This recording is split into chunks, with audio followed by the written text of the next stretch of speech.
In this video, I'll be showing you how to do increasing and decreasing cables.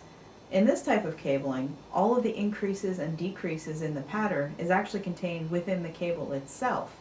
It's almost completely invisible and adds a new level of interest to any cabled item that you're going to make.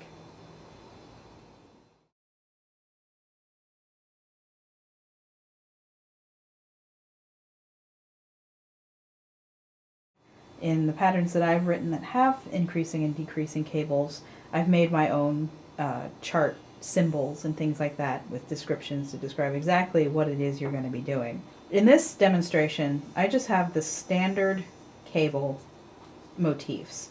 That way it's going to be a lot easier for you to see what it is that's going on here and kind of follow along. You can kind of do this your own way, actually. There's, again, no real right or wrong way to do this.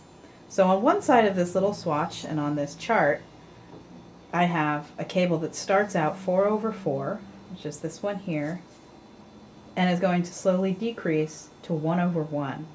At the same time, on the other side, it starts out at 1/1 and increases to 4/4. Now in any sort of cable that's going to change size, you want all the size changes to happen in the leg of the cable that's going to be underneath. So in this case, where this one is decreasing, all of the decreases happened underneath here. In this case, all the increases happened underneath here. That way you don't actually see the increase, but when I pull it back, there's a lifted stitch and an increased stitch. And here, it's a little harder to see because this is a pretty thick piece of knitting. And you can just barely make out that there's a knit two together in there. So first I'll show you the decreasing cable. And again, there's really no written way to do this that I've come across yet, so I'm just going to show you tips on how to do this in pretty much any cable. And these are really basic cables, so this is a great place to start if you want to kind of play around with the technique. So right now, I actually have two sides of this cable being 3 stitches and 4 stitches. And as you can see, the next row, it's actually going to be decreasing down to a 3/3 cable. Now these stitches over here, it's going to be 3 stitches moving in one direction. So you want whatever it's going to end up being, and it to be in the front. So in this case, since it's 3/3, you want to make sure that the front of this cable is going to have 3 stitches. In this case, the one below it, it was 3/4 because you want the eventual cable to be 3/3. So it's sort of, you have to figure out what the next step is going to be and then have the wider piece of it in the back. So since this is getting down to a more even number, the wider piece is going to start in the back and decrease in the back to be 3 after this cable is done. So you take 3 stitches on your cable needle and hold in front. And here's where the fun happens. A knit 2 together will make the second stitch come over the first stitch. And when you do that, you actually don't notice that this one has gotten decreased because it just sort of hides underneath. And since it's being cabled, you don't know that that stitch is no longer there. So to take these 4 stitches of this side of the cable and turn them into 3, instead of knitting 4, knit 2 together and then knit 2.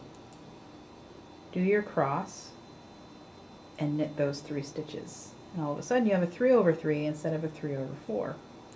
It's really just that simple, just knowing where to place your decreases. Now if you're doing it on the other side, you'd also want to do your decreasing on the leading stitch and use an SSK. So in this case, because it's going in this direction, you have to make sure that whatever stitch is going to be first, it's going to be the second stitch is going to be first when you're decreasing in the front. You want that to be on top. So knit 2 together in this direction, SSK in the other. That's It's a little while before I need to increase this one. But I can show you this right now is 5 stitches wide. And the next increase, it'll be going to 6. So it'll be 3 over 3. So in this case, when you're going to increase, it's the same thing. Whatever you want it to end up with, which is 3 over 3, 3 goes on top, the 2 will go underneath and get increased.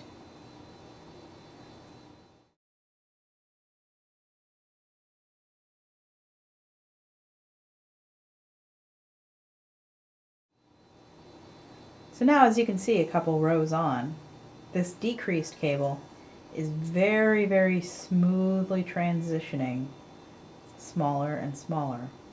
The increasing cable is very smoothly transitioning larger and larger, and it's going to get even larger still right now.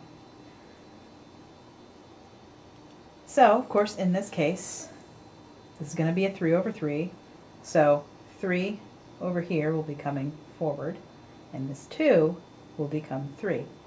Now again, you want your increases and decreases to be on the leading edge of that part of the cable, basically meaning that where this lines up with this ends up being plain stockinette, so you don't actually see the increase. Now this one is a bit tricky, but it's not too bad if you're good with increases. So not only do you want to slide these cables or these stitches to your cable needle, but you also want to pick up a stitch in between. Now just to make it nice and firm, I'll twist the stitch and put it back on the cable needle. Look, all of a sudden you have 3 stitches on there where you only had 2 before. But there's no purl bump or anything like that because it's a lifted bar increase and make 1. So you knit your 3 stitches from the left hand needle. You place all these 3 stitches back on the left hand needle or knit them right off the cable needle. It's going to be a little bit tight because that added stitch in there is pretty small right now, which is a good thing. But then you knit into all 3, including the added stitch, and when you get a few rows in, you won't notice that there's an increase in there at all. It's very, very sneaky. So it just looks like that's where the cable stitches came over. It doesn't look any different than any other cable crossing because you're always going to see a little bit of a stretch with that leading stitch. So when you put your increase as that leading stitch, you really can't tell that it wasn't there before. So I'll knit back and then show you that it's pretty much seamless. Now again, this is sort of a on the fly, off the cuff sort of way of doing cables. So I think it's kind of up to you how you'd like them to look. If you find that there's a different method for increasing or decreasing that you think looks better or works better in your particular application, then hey, that sounds great. This just happens to be kind of the way I thought it up. So I'd also love feedback and find out if you think of better ways to do it. I think this is a really, really cool way to create shaping where there has been none otherwise. Hide your shaping in the cables and do something really, really interesting that you don't see that often. One place you could use this sort of thing is, say you get a pattern for a typical Aran sweater. Maybe it's got a couple of straight up cables like this running up either side of the main motif.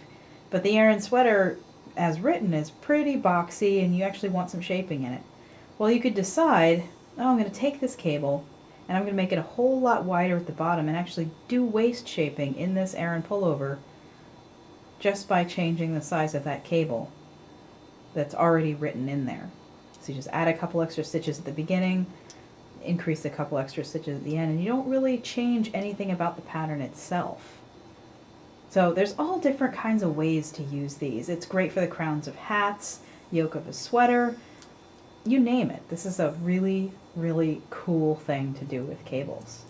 So have at it, increasing and decreasing cables.